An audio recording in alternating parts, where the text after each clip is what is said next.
अगर निराहार नहीं रह सकते हैं तो महाराज घृत पान करके रहें, उससे बात न बने तो दुग्ध पान करके, उससे भी बात न बने तो फलाहार करके, उससे बात न बने तो एक टाइम फलाहार और कथा के बाद पूरा फूल आहार भोजन, है ना।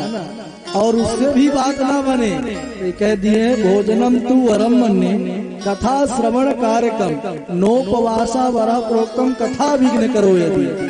अगर इससे भी काम न चले तो महाराज 4 बार भोजन खाइए, कोई दिक्कत नहीं है, लेकिन भोजन इतना खाइए कि आ करके कथा सुन पाइए, ये नहीं कि आ करके सो जाइए, है ना।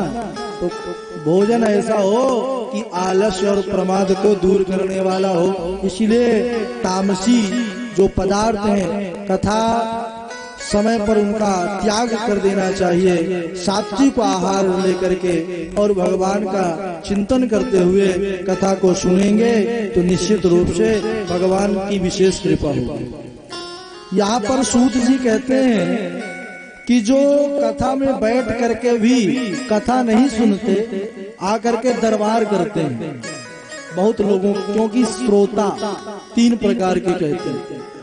एक तो हो गए श्रोता, आए चुपचाप बैठ गए, व्यास जी क्या क्या कह रहे हैं एक एक शब्द कानों में ले जा करके और मन से चिंतन करते हैं।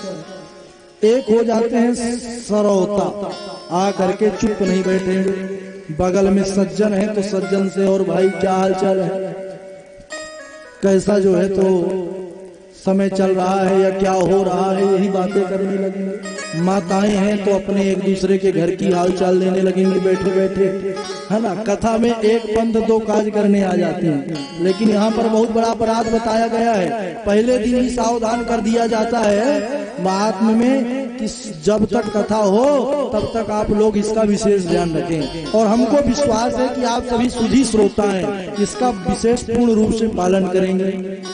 बाद में खूब दरबार कर लीजिएगा, लेकिन जब तक यहाँ आइए तो बगल में यह भी न पता चले कि बगल में कौन बैठा है। सीधा कथा को श्रद्धा पूर्वक सुनिए। और क्या बोले हैं, असंप्रणम्य वक्तारम कथां शृण्वन्ति ये नराः अभुक्त्वाते नरका सर्वांस्तथा काका भवन्ति। एक और विशेष बात, सावधान होकर के सुनिए। लिखा है, सूत जी कहते हैं कि हे शौनकादिऋषियों, जो कथा सुनने के लिए आते हैं लेकिन असम प्रणम्य वक्तारम, और वह वक्ता को बिना प्रणाम किए बैठ गए सुनने के लिए, तो फिर उनको कोई फल नहीं मिलेगा और मरने के बाद वृक्ष बन जाएंगे।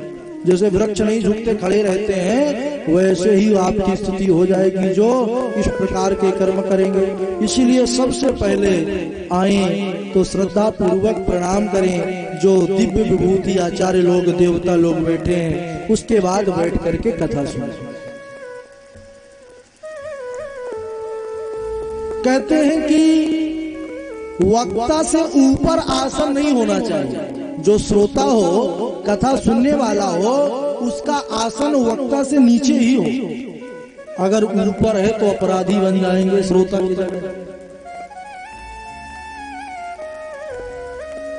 भाई ये घटना घटी थी महाभारत में। अर्जुन को उपदेश दिया जब भगवान ने, जब दोनों सेनाओं का आमना सामना हुआ, कौरव पक्ष पांडव पक्ष, अर्जुन विवल हो गए सैन्य सागर को देख करके कि मेरे अपने ही लड़ने के लिए खड़े हैं, तो क्या मैं अपनों का ही वध करूं। ये मोह था उनका। मोह प्रबल के कारण महाराज गांडीव छूटने लगा हाथ से। समझ गए कि अब तो केवल प्रभु ही बचा सकते हैं, तो तुरंत ऊपर बैठे थे। रथी ऊपर होता है, सारथी नीचे होता है। भगवान सारथी थे, लेकिन समझ गए कि कुछ चाहिए, अगर कुछ सुनना है और हृदय में जो अनमन है, खलबली है, यह अशांति है, यह दूर करना है, तो केशव के पास जाना पड़ेगा और पूछना है। तो अर्जुन बैठे बैठे ही नहीं कहे कि महाराज यह अशांति दूर करिए, कूद कर गए हैं, चरणों में बैठ गए हैं और बोले हैं शिष्यस्ते हम साधि माम त्वाम प्रपन्ना, हे केशव मैं आपका शिष्य हूँ, मुझे उपदेश करिए, मैं क्या करूं। तब भगवान ने गीता का उपदेश दिया। अर्जुन ने कहा कि महाराज हमने भी हनुमान जी बोले कि हम भी जो है गीता सुने। भगवान ने कहा सुने तो हो, लेकिन हमारे सर के ऊपर खोपड़ी में बैठ करके सुने, इसलिए तुम जो है अपराधी हो गए। तो उनको भी महाराज फिर उसका फल पिशाच योनि में जाना पड़ा था, ऐसी कथा थी। तात्पर्य यह है कि कभी भी श्रोता को वक्ता के ऊपर नहीं बैठना चाहिए, इसका ध्यान रखें। इस प्रकार जो है श्रद्धा पूर्वक जो श्रवण करते हैं, महाराज ब्रह्मचर्य का पालन करें, पृथ्वी पर शयन करें, सत्य बोलें, है ना। अब तो इतनी बड़ी विडंबना है कि पल पल झूठ बोलते हैं। यहाँ बैठे हैं बता देते हैं कि वहां हैं, बस जा रहे हैं आ रहे हैं। तो तात्पर्य इस कथा का यह है कि आप लोगों को सावधान रहना है, कथा दिवस तक तो रहना ही है। एक भी झूठ न निकले मुंह से, न किसी को अपशब्द निकले, न हमारे द्वारा किसी को ठेस पहुंचे, किसी का जो है हमको किसी भी प्रकार का अपकार नहीं करना है। उपकार कर सकें तो अच्छा है, नहीं तो प्रेम पूर्वक कथा को सुनो। श्रोतु कामई रतो वक्तुर दीक्षा ग्राह्य चतुर्मुने। और कथा व्रती को, कथा श्रोता को चाहिए कि दीक्षा दीक्षित रहे। दीक्षा वालों को ही कथा सुनना चाहिए जो यजमान परिकर होते हैं, और दीक्षा नहीं लिए हैं तो सबसे पहले तो दीक्षा लेना चाहिए वक्ता से। गरिष्ठ तामसी वस्तु का त्याग कर दे खाने में और सात्विक आहार लें। महाराज प्रतिदिन जो आचार्यों के द्वारा वेदियों का रचना हुई है, मंडल रचना हुई है, उनका प्रतिदिन पूजन हो, भगवान का अभिषेक हो, व्यास जी का पूजन हो, आचार्य में उपस्थित सभी वृंदजन का, जितने वर्णित आचार्य हैं सबका पूजन हो और दक्षिणा हो। ये नियम है कथा।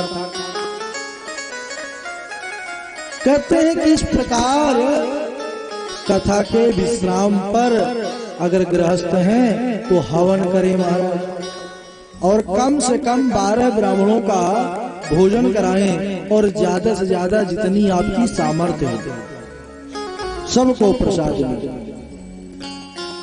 कहते हैं कि जो इस शिव महापुराण को श्रद्धा पूर्वक श्रवण करता है वह समस्त पापों से मुक्त होकर के शिव लोक का अधिकारी हो जाता है।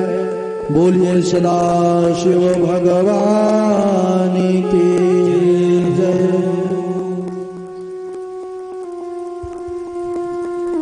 देखिए जो हमारा जीवन है ना, और हम उस जीवन को क्या करते हैं,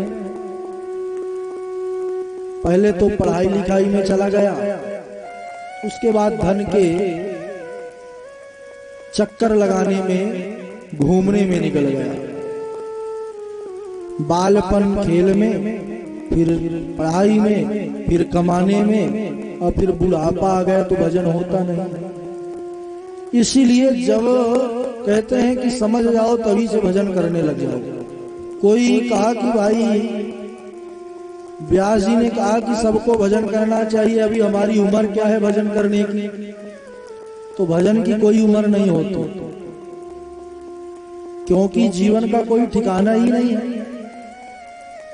शास्त्र तो कहते हैं सतम जीवे मसरदा, 100 वर्ष तक आयु है, लेकिन 100 वर्ष रहोगे यह कन्फर्म नहीं है। कितनी आयु लेकर के आए हैं यह कोई नहीं जानता विधाता के अलावा। इसीलिए भजन करते रहिए महाराज। और ध्यान देने वाली बात यह है कि जिस धन के लिए हम जीवन दांव पर लगा देते हैं भजन छोड़ करके, तो बाबूजी होता क्या है कि जीवन तो गया और धन क्या होता है? धनानि जीवितं चैव परार्थे प्राग्युत्सृजेत् असन्निमित्ते वरम त्यागो विनाशे नियते। धन अगर है तो दो कार्य करिए बुद्धिमानी वाले, या तो धर्म का कार्य करिए या किसी का उपकार करिए, बाकी और धन सब व्यर्थ है। क्यों? कहते हैं जीवन और धन धर्म में लग गया, भजन में लग गया, वही सार्थक है। नहीं तो कहते हैं विनाशे नियते सति, जैसे जीवन का इस शरीर का मरना सुनिश्चित है, वैसे ही धन का नष्ट होना सुनिश्चित है।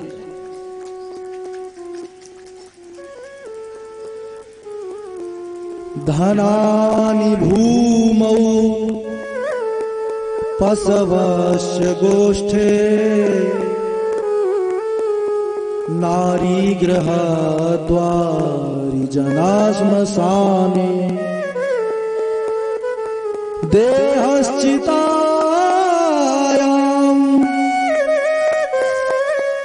परलोक मार्गे धर्मा